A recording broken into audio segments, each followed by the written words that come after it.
யாரும் எதிர்பாராத காலை 9 மணி. மொசாத்தின் மாஸ்டர் பிளான். கொமேனி வீழ்த்தப்பட்டது எப்படி? கசிந்த அதிர்ச்சி தகவல்கள். வளைகுடா பிராந்தியத்தில் தற்போது போர் மேகங்கள் சூழ்ந்திருக்கும் நிலையில் அங்குள்ள இந்திய தூதரகங்கள் மற்றும் அமெரிக்க இஸ்ரேலிய தூதரகங்கள் ஒருமித்த குரலில் மிக முக்கியமான எச்சரிக்கை செய்தியை விடுத்திருக்கின்றன. எக்காரணம் கொண்டும் அரசு அலுவலகங்கள், ராணுவ முகாம்கள், துறைமுகங்கள், விமான நிலையங்கள் மற்றும் கேந்திர முக்கியத்துவம் வாய்ந்த இடங்களுக்கு அருகில் செல்ல வேண்டாம் என்று இந்தியர்கள் அறிவுறுத்தப்படுகிறார்கள். ஈரானிய தலைவர் கொமேனி மற்றும் அவரது உயர்மட்ட குழுவினர் கொல்லப்பட்ட விதம் குறித்த அதிர்ச்சியூட்டும் தகவல்கள் தற்பொழுது கசிய தொடங்கி இருக்கின்றன. பாலஸ்தீன இயக்க தலைவரின் கொலையிலேயே இஸ்ரேல் மற்றும் அமெரிக்க உளவு அமைப்புகளின் ஊடுருவல் எந்த அளவுக்கு ஆழமானது என்பது நிரூபணமானது. தற்போது கொமேனியின் மரணத்திலும் அதுவே பிரதிபலிக்கிறது. பொதுவாக இத்தகைய முக்கிய தலைவர்கள் இரவில் இலக்கு வைக்கப்படுவார்கள். ஆனால் பழமைவாத முல்லாக்களின் வழக்கப்படி மாலை 6 மணிக்கு மேல் கதவுகளை அடைத்துக் கொண்டு மறுநாள் சூரிய உதயத்திற்கு பிறகே வெளியே வரும் பழக்கம் கொண்ட கொமேனியின் அன்றாட நடவடிக்கைகளை மொசாத் மிக துல்லியமாக கண்காணித்தது.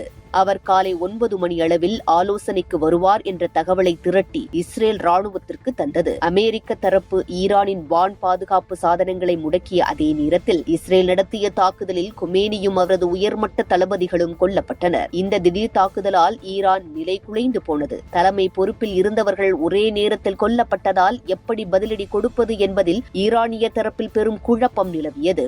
தற்போது அவர்கள் தாக்குதலை தொடங்கி இருந்தாலும் அது எதிர்பார்க்கப்பட்ட அளவுக்கு உக்கிரமாக இல்லை என்பதே உண்மை. வளைகுடா பகுதியில் உள்ள அமெரிக்க நிலைகள் மீதான தாக்குதலில் 3 அமெரிக்கர்கள் உயிரிழந்துள்ளனர். அமீரகம் உள்ளிட்ட நாடுகள் மீது ஏவப்பட்ட ஏவுகணைகள் முறியடிக்கப்பட்டாலும் அவற்றின் சிதறிய பாகங்கள் ஆங்காங்கு விழுந்துள்ளன. அமெரிக்காவின் பிரம்மாண்டமான ஆப்ரஹாம் லிங்கன் விமானத்தாங்கி கப்பல் மீதான தாக்குதல் முயற்சியும் முறியடிக்கப்பட்டது. உரிய பாதுகாப்பு கவசங்கள் இன்றி இவ்வளவு பெரிய கப்பல் ஈரான் எல்லை வரை வராது என்பதை அமெரிக்கா மீண்டும் நிரூபித்துள்ளது. இஸ்ரேலை பொறுத்தவரை ஈரான் ஏவிய பல ஏவுகணைகளை அது தடுத்து நிறுத்தியுள்ளது. இருப்பினும் வளிமண்டலத்தை தாண்டி அதிவேகமாக வந்த சில ஏவுகணைகளால் இஸ்ரேலில் உயிரிழப்புகள் ஏற்பட்டுள்ளன.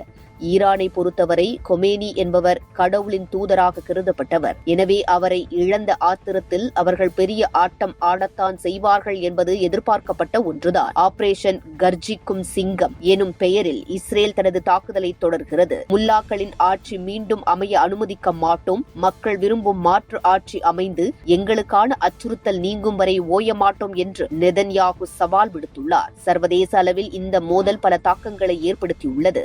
ஈரான் மற்றும் பாகிஸ்தானுக்கு ஏவுகணை தொழில்நுட்பத்தை வழங்கிய வடகொரியாவின் தயாரிப்புகள் இஸ்ரேலிய வான் பாதுகாப்பை மீற முடியாமல் திணறுவதை காண முடிகிறது. 100ல் 1 ஏவுகணை மட்டுமே இஸ்ரேலுக்குள் நுழைகிறது. ஆனால் கடந்த மே மாதம் இந்தியா மீது ஏவப்பட்ட பாகிஸ்தான் ஏவுகணைகள் எவையுமே இந்திய எல்லைக்குள் நுழைய முடியவில்லை என்பது இந்திய வான் பாதுகாப்பின் வலிமையை உலகிற்கு பறைசாற்றியுள்ளது. இனி வரும் நாட்களில் ஈரானின் ஏவுகணை ஏவுதளங்களிலேயே அழிக்கும் தொழில்நுட்பத்தை அமெரிக்கா மற்றும் இஸ்ரேல் பயன்படுத்த வாய்ப்புகள் அதிகம் என்றே கூறப்படுகிறது.